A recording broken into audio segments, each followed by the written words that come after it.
მართლმადიდებლური ეკლესია დღეს ნათლისღების დღესასწაულს აღნიშნავს. ამ დღეს ყველა მოქმედ ტაძარში წყლის კურთხევის რიტუალი სრულდება. მორწმუნეებს ნაკურთხი წყალი სახლში მიაქვთ.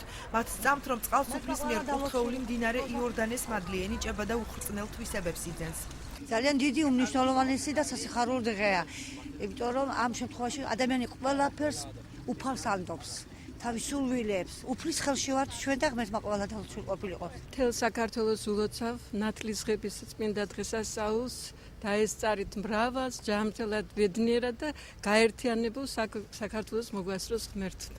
ნათლისღების დღესასწაულზე ტრადიციულად ყველა მოქმედ ტაძარში საყოველთაო ნათლობები იმართება.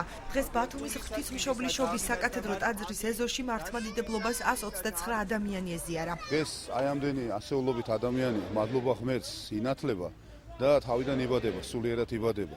მათი ცხოვრება აბსოლუტურად იცვლება უკვე და იწყება მათი ქრისტესადმისი სიყვარულით, რწმენით და რა თქმა უნდა უფლის ადიდებლად ცხოვრების თავარი დღე არის მათ ცხოვრებაში. მინდა სრულიად საქართველოს მიულოცა ნათლისღება და ძალიან ბედნიერები და გახარებულები ვართ, რომ ასეთ ბრწყინვალე დღესასწაულზე მოვინათლეთ.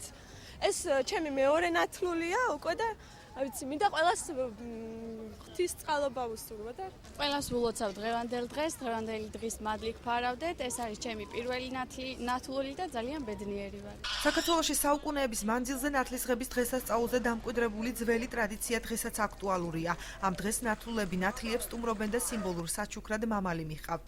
ნათლისღების დღესასწაულზე ვყიდულობთ მამასთან, ნათლიასთან მივდივარ სტუმრად. ეს ყოველწლიურად რა თქმა უნდა ხდება. ეს დღე ძალიან მადლიანი დღეა და სრულად საქართველოს ულოცავ ნათლისღების დღესასწაულს. ნათლისღების დღესასწაული 12 საუფლო დღესასწაულს შორის ერთ-ერთია. ამ დღეს ღვთის გამოცხადების დღესასწაულსაც უწოდებენ. წმინდა სახარების მიხედვით მდინარე იორდანეში წმინდა იოანე ნათლისმცემლის ხელიდან იესო ქრისტეს ნათლისღებისას მასზე სული წმინდა მტრედის სახით გადმოვიდა და თავზე დაადგა, ხოლო ზეციდან უფლის ხმა გაისმა.